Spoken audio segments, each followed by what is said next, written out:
আগরতলা মেলার মাঠ ছাত্র যুব ভবন TYF ni faisingte koktoma thumlerni buskango yakshi bodol hapango tongfro juda juda bukcha achukthai supung jakha 2018 bisiwo chongbarini sekango fiaba BJP hapango faimaya gulo bukcha achukthai supungna kok tongmani fiaba supung jaglia paithago Supreme Court ni faisingtei sebok rwnani bagai gosimungbo rijakha saka TYF ni haste tangfang Nabarun দেব বসাকা ভারতীয় জনতা party বদল হাপঙ্গ ফাইমাইয়া গুলো 50,000 বুকজা আচুকথাই সুপুংনা cock তংমানি ফিয়াবা তাবুকব সুপুং জায়গাখো স্রাংসল কক্তমা থুমরেরনি বসকাঙ্গ কেবেংনাই বদলনি আদংরকনি সাকাব সামংসিতা তাংনাই rock চপ্রপমানি rock তুই সেজাউই cock নারখা হাসতে তাংফাং নবারুণ দেব সবচেয়ে গুরুত্বপূর্ণ তিনটা কেসে একসঙ্গে গত 28 তারিখ একটা রায় দিয়েছেন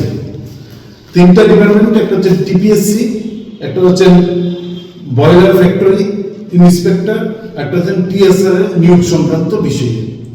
আমরা দেখেছি 2016-17 সালে তৎকালীন সরকার প্রায় 10 থেকে 12টা ডিপার্টমেন্টে 15,500 পোস্টে ইন্টারভিউ নিয়েছেন।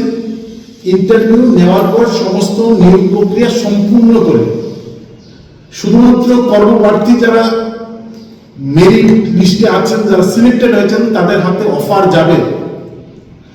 নানা কারণে আমরা দেখেছি কিছু মামলা করা হয়েছে, কিছু সময়ের কারণে তাদের হাতে অফার পৌঁছেনি।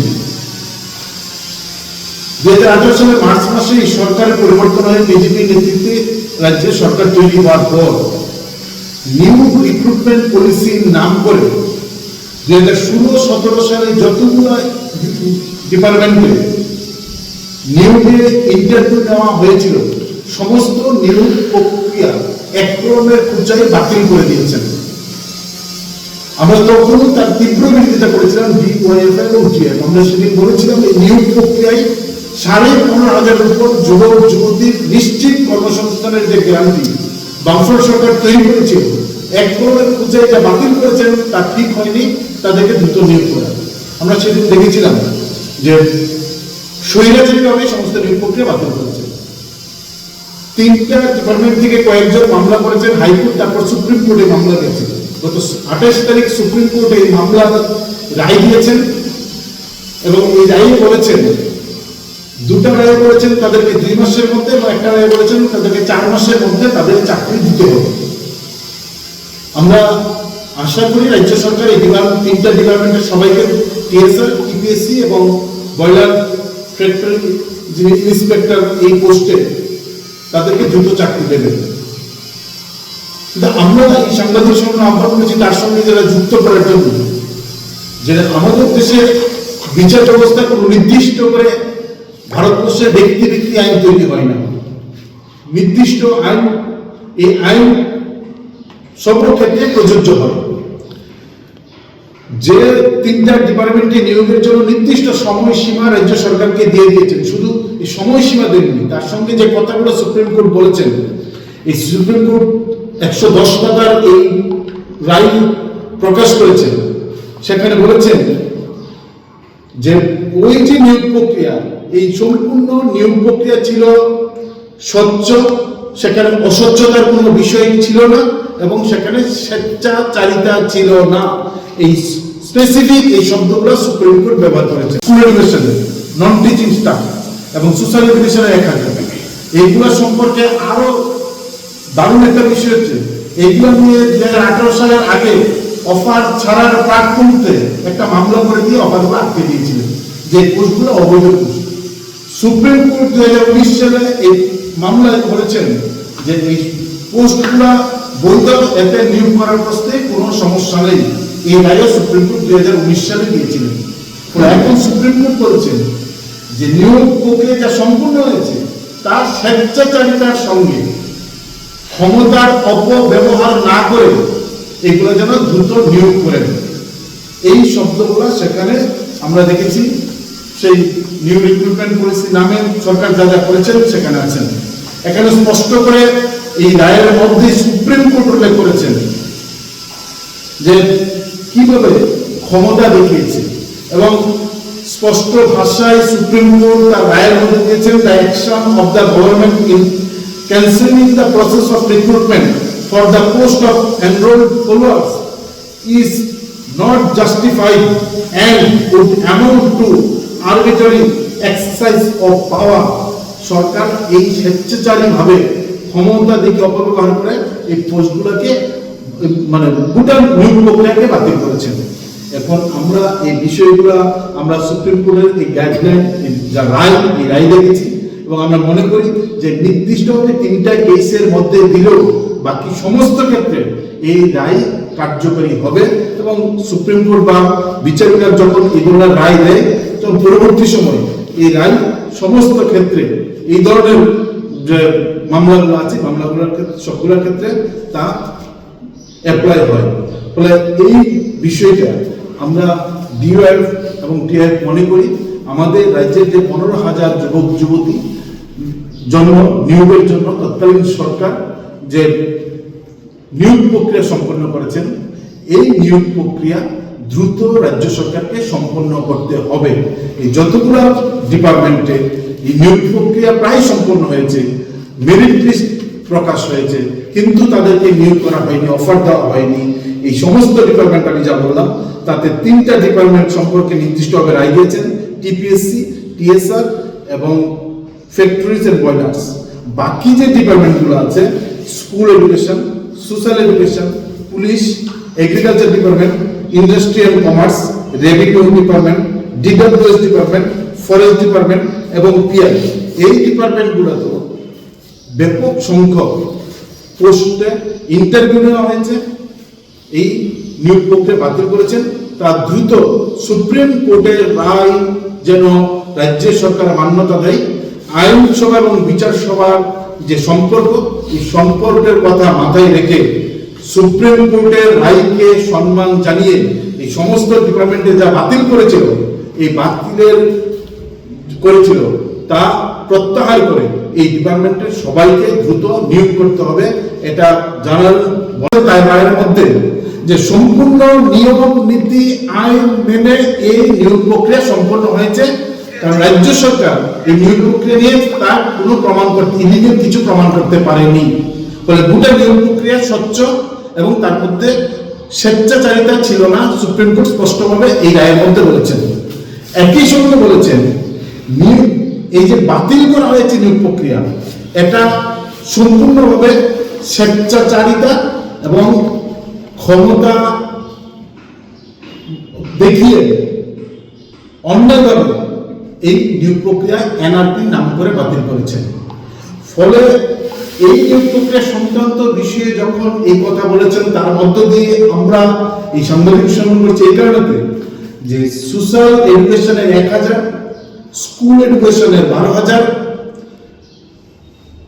পুলিশে আছেন 786 জন, এগ্রিকালচারের হচ্ছেন 55, industry and commerce 103, forest department 70, PI 165, এছাড়া রেভিনিউ ডিপার্টমেন্ট এবং ডিডব্লিউএস, এই সবগুলো মিলে 15,500 চাকরি মানে ইন্টারভিউ সম্পূর্ণ নেওয়া হয়েছিল।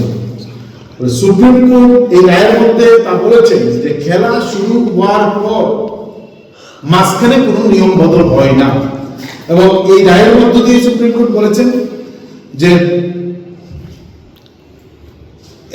এনআরপি নিউ রিক্রুটমেন্ট পলিসি নাম করে যে এই সরকার আসার পর 2018 সালে যে 3 জনের কমিটি করেছিল, এই কমিটি নিউ রিক্রুটমেন্ট অ্যাপ্লাই করতে গিয়ে তারা বলেছেন যে তাদের নিউ রিক্রুটমেন্ট পলিসির যে নিয়মগুলা এগুলা কার্যকরী হবে পরবর্তী স্তরে নিয়োগ প্রক্রিয়ার জন্য, যা আগে সম্পন্ন হয়েছে তাতে তা কার্যকরী হবে না। ফলে নিউ রিক্রুটমেন্ট পলিসির নামে যেহেতু পোস্টগুলো বাতিল করেছে, ফলে সেখানে তাদের দ্রুত নিয়োগ করতে হবে, আমরা এই দাবি করছি। পদকে তারা অশ্রদ্ধা করে আজকে তারা একটা অগণতান্ত্রিক আর একটা তাদের চেহারা রাজ্যবাসীর সামনে তুলে ধরল। আমরা এর বিরুদ্ধে ডিওয়াইএফআই এবং টিওয়াইএফ তীব্রভাবে নিন্দা জানাচ্ছি।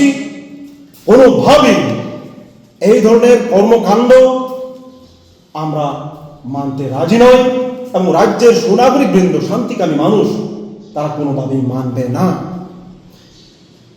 জিতেন্দ্র চৌধুরী মহোদয়, তিনি বর্তমানে শুধুমাত্র বিরোধী দলনেতা নন, রাজ্যের প্রাক্তন গ্রামোন্নয়ন মন্ত্রী, উপজাতি কল্যাণ মন্ত্রী এবং রাজ্যের প্রাক্তন পূর্ব আসনের নির্বাচিত সাংসদ হিসেবে লোকসভায়ও রাজ্যের মানুষের কথা তিনি তুলে ধরেছেন নানানভাবে, নানান উপায়ে, বিভিন্নভাবে। ওনার মতন একজন ব্যক্তিত্বকে এভাবে আক্রমণ করা রাজ্যবাসী কোনোভাবেই সেটা মেনে নেবে না। রাজ্যের সুনাগরিক কোনোভাবেই এটা মেনে নেবে না। আজকে আমরা এই সাংবাদিক সম্মেলনের মাধ্যমে এই ঘটনাকে তীব্র ভাষায় নিন্দা জানাচ্ছি এবং রাজ্যবাসীর কাছে আমরা আপিল করছি, বিজেপি, ত্রিপুরামথা, আইপিএফটির এই নোংরা রাজনীতি, এই অগণতান্ত্রিক রাজনীতি, এই অসাংবিধানিক রাজনীতি, আইনকে বেআইনি পথে তারা পরিচালিত করছে, এর বিরুদ্ধে রুখে দাঁড়ানোর জন্য আমরা এই সাংবাদিক সম্মেলন থেকে আহ্বান জানাচ্ছি। বিজেপি জোট সরকারের নতুন নিয়োগ নীতি সম্পর্কে যে পর্যবেক্ষণ এবং মন্তব্যগুলো করেছেন সেই সম্পর্কে ডিওয়াইএফআই রাজ্য সম্পাদক অনেকটাই আপনাদের কাছে পরিষ্কার করে দিয়েছে। এই সম্পর্কে যেটা বিশেষভাবে এখানে উল্লেখ করা প্রয়োজন, সুপ্রিম কোর্টের যে পর্যবেক্ষণ বা রায়গুলো যেগুলো ইতিমধ্যেই সামনে এসেছে, আমরা মনে করি যে এটা রাজ্য সরকারের পক্ষে যথেষ্ট লজ্জাজনক এবং এর থেকে সরকারের বেকার বিরোধী ঘৃণ্য মানসিকতা সুস্পষ্ট ও সুনির্দিষ্টভাবে প্রকাশিত হয়েছে। এবং এই সরকার আইন, সংবিধান এরা যে কিছুর তোয়াক্কা করে না, সুপ্রিম কোর্টের এই রায়ের মধ্য দিয়ে এটা প্রমাণিত হয়েছে। 2018 সালে বামফ্রন্ট সরকারের পরিবর্তনের পর তারা পূর্বতন বামফ্রন্ট সরকারের নিয়োগ নীতি যেটাকে বাতিল করে দিয়েছিল। কেন বাতিল করেছিল? তার একটাই কারণ, রাজনৈতিক প্রতিহিংসা চরিতার্থ করবার জন্য এই বিপ্লব দেবের সরকার পূর্বতন বামফ্রন্ট সরকারের নিয়োগ নীতির মধ্যে স্বচ্ছতা থাকা সত্ত্বেও এই নিয়োগ নীতিকে তারা বাতিল করে দেয়, যেটা সুপ্রিম কোর্টের রায়ের মধ্য দিয়ে পরিষ্কারভাবে প্রমাণিত হয়েছে। আমরা শুনেছিলাম যে সরকারে আসার আগে তারা বেকার দরদের কথা বলেছিল, ঘরে ঘরে রোজগারের কথা বলেছিল, প্রথম বছরেই 50,000 বেকার ছেলেমেয়ের কর্মসংস্থানের কথা বলেছিল।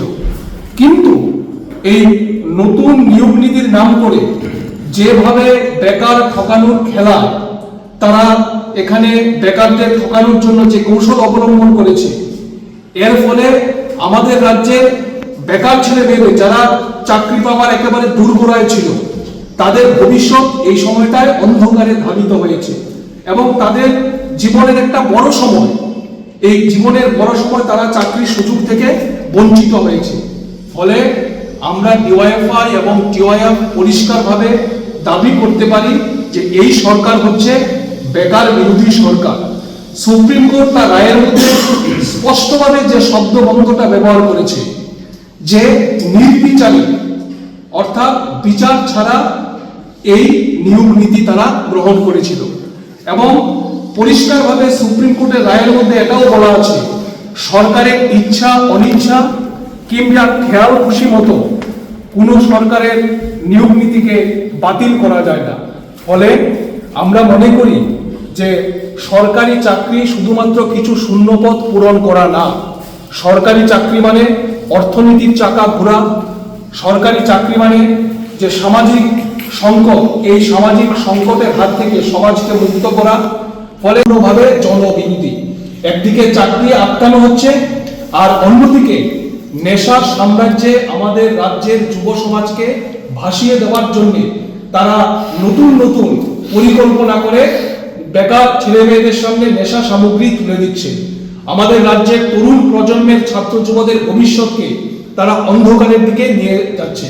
এবং এই রায়ের মধ্য দিয়ে এটা পরিষ্কার হয়েছে যে আইনের মোড়কে সম্পূর্ণ বেআইনিভাবে এই বেকার বিরোধী নীতি গ্রহণ করে তারা বেকার ছেলে মেয়েদের কর্মসংস্থানের যে সুযোগ, এই কর্মসংস্থানের সুযোগকে তারা সংকুচিত করার জন্য চেষ্টা করেছে। রাজ্যের যুব সমাজ তার বিরুদ্ধে প্রতিবাদে সোচ্চার হবেন। আমরা দাবি করছি অবিলম্বে সুপ্রিম কোর্টের এই যে রায়, এই রায় কার্যকর হোক এবং আমাদের রাজ্যের যারা বেকার ছেলে মেয়েরা আছে তাদের কর্মসংস্থানের পথকে সুগম করবার জন্য সরকার জন্য অবিলম্বে কার্যকরী পদক্ষেপ গ্রহণ করে।